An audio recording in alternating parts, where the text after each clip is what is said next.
Hello, thank you for joining me in a new video. This time, I have a comprehensive review of the HUAWEI FreeArc. Let's dive right in.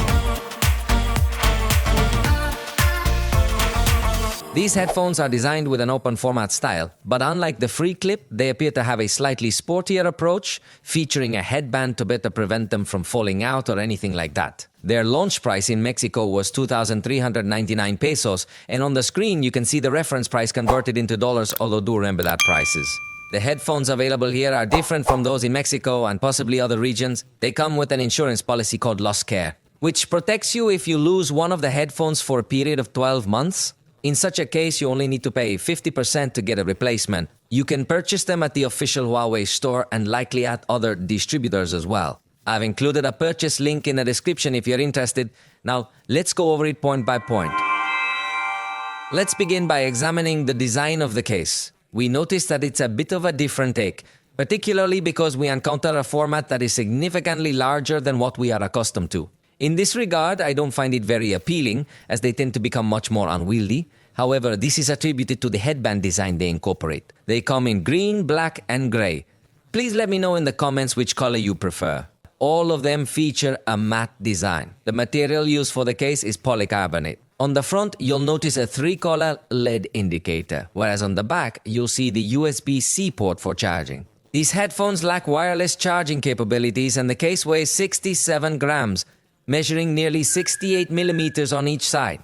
It has a square proportion format, which means you can infer that the case, as mentioned, isn't particularly compact or comfortable to carry around. The case itself is not waterproof, but it's important to note that there is some magnetic absorption designed to prevent the headphones from easily falling out. Of course, with enough force, I can make them fall out, but as you can see, they stay in place quite well. Eventually, there might be a point where they could fall out, that's expected, but the magnetic absorption is strong enough to keep them from dropping out too easily while still allowing for easy removal when needed.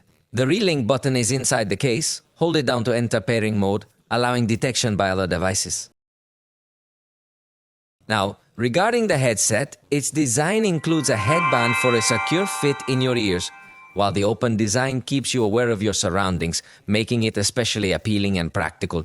The headphones are perfectly suitable for individuals who ride bicycles or for those who might want to be in the office enjoying music, yet still need to stay connected to conversations or any other sounds happening around them. The fit, in truth, is extremely comfortable and ergonomic, not feeling like anything bothersome at all.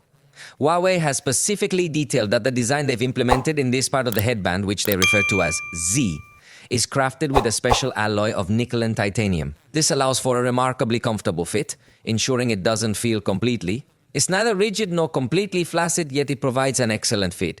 Coated with silicone, it feels comfortable on your skin. The thickest part of this headband, which Huawei named Comfort Drop, adds a bit more weight, ensuring the headset is stable and fits well in your ear. Each earbud weighs around 4.89 grams, and they have an IP57 rating.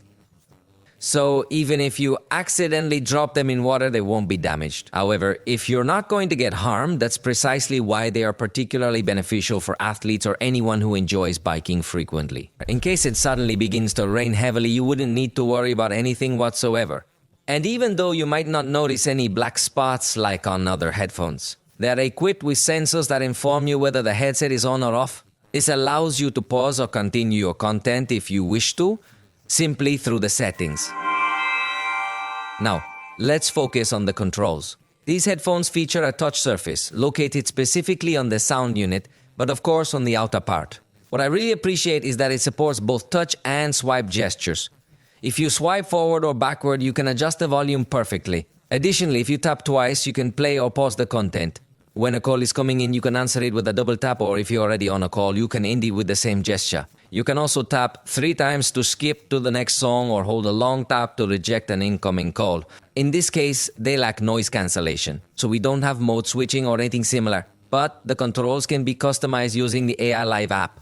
Remember, this Huawei application can be installed through the app gallery. However, if you don't have a Huawei phone, the process might become a little more complicated depending on... Can you tell me which phone you are using? For all Android phones, it's necessary to enable the installation of applications from sources outside the official store. If you have a Huawei phone, it will suggest installing the app gallery to proceed, although it isn't mandatory to use the store for installation. On Samsung Galaxy devices, you will still need to turn off the automatic blocker. Additionally, on some other devices, you may need to authorize installations from other trusted sources to proceed. So the process, if it can become a bit complex to install the application, but it is not a 100% required application, i.e., you can perfectly link the headphones to cell phones of other brands without problems. You just cannot access the more advanced settings if you do not install the application. But as the controls come by default, I'm fine with it. You don't need more. Well, it's possible that we might need to go to the previous song by tapping 3 times on the left earphone. Of course, through the app, you can definitely set it up so that with 3 taps on the left earphone, it goes to the previous song, and with 3 taps on the right earphone, it goes to the next song. In fact, using the long tap gesture, you could also activate the voice assistant on your cell phone.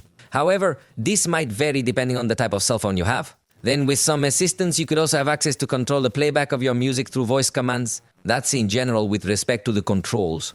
Let's talk now a little bit about the sound quality, because in this case, being open format headphones, it is expected that the presence of bass frequencies is not so high. However, if you're in a quiet environment, I think they are perceived well and the sound quality is positive. In much noisier environments, little by little, the bass frequencies will be attenuated, so you can't perceive them with as much intensity. In fact, these headphones don't seem to be specialists in maximum audio quality or something similar, and we understand that because they only support SBC and AAC codecs. They don't have support for high-resolution codecs, not even Huawei's own codecs.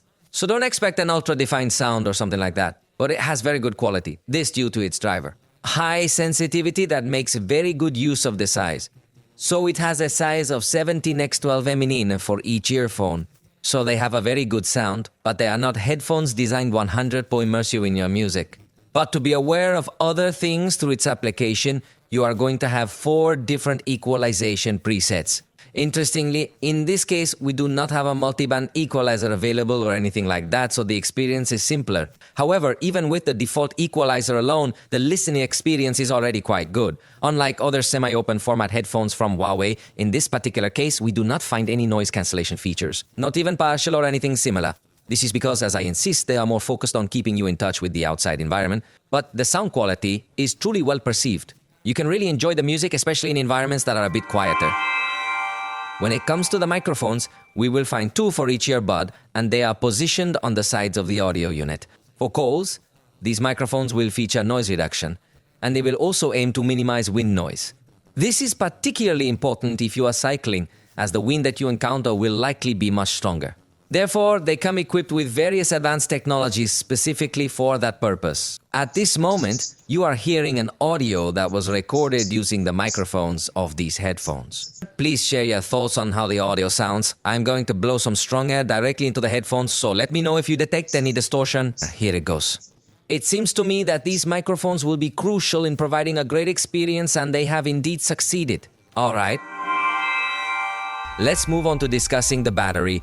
Each earphone has a capacity of 55 milliamp hours, while the case offers up to 510 milliamp hours. Huawei promises 7H of music playback with the volume at half, although obviously this is always going to vary depending on the type of user you are, and up to 28H with this same setting. Considering the charging case for calls, they promise you about 5H, probably due to the noise cancellation they are performing. The microphones consume more power making calls than playing music, and considering the case, you would get up to 20H of calls. When placing the headphones in the case for storage, they will charge in approximately 40 minutes. If the case is completely drained, expect charging to take around 1 hour. However, keep in mind that these times can vary a bit due to environmental factors and other variables. Overall, I feel the battery performance is satisfactory, but it's important to note that these headphones don't excel in this area. As for connectivity, they are equipped with Bluetooth version 5.2. As I mentioned, they can be paired with an iPhone or Android device, and Huawei offers a course where they provide the simplest connectivity. This is achieved through a window that appears when you uncover the headphones, displaying a pleasant animation. Even if you have themes on your phone, you will notice that this floating window is also customized, providing an intriguing experience within the Huawei ecosystem. To use the pop-up window, you need MUI 10 or higher. Additionally, to synchronize with Teams, you must have the latest version. The headphones can be linked to 2 devices at the same time, so it can be 2 cell phones or your cell phone and your laptop. In case you are working and suddenly a call comes in, you don't need to manually manage switching devices or anything like that. And if you are using Windows, that is bad news, because now they no longer integrate Microsoft Swift Pair. So when you uncover the headphones, they will not be automatically detected by Windows computers. Although you can add it from manually, in that sense, the change is only in the user experience. They do not integrate Google Fast Pair for obvious reasons. However, I emphasize, it does allow for manual pairing with all kinds of devices. Finally, let's take a look at the latency tests. In this case, if you're using a Huawei, the latency is automatically managed, so you don't need to intervene at all. If you're using cell phones from other brands, in the AI Live application, there is a low latency audio switch available. Thus, if you're gaming or doing activities needing low latency, turn that option on. Latency varies by device. High-end phones have lower latency, so sound reaches headphones faster. Low-end devices show more noticeable latency.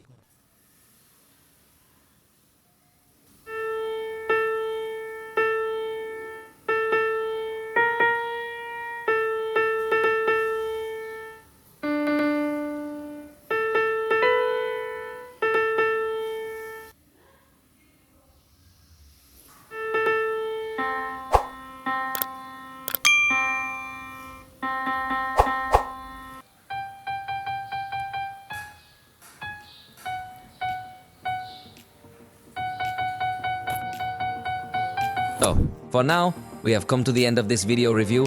I truly hope you enjoyed it. If you did, feel free to let us know, and we will catch up with you next time.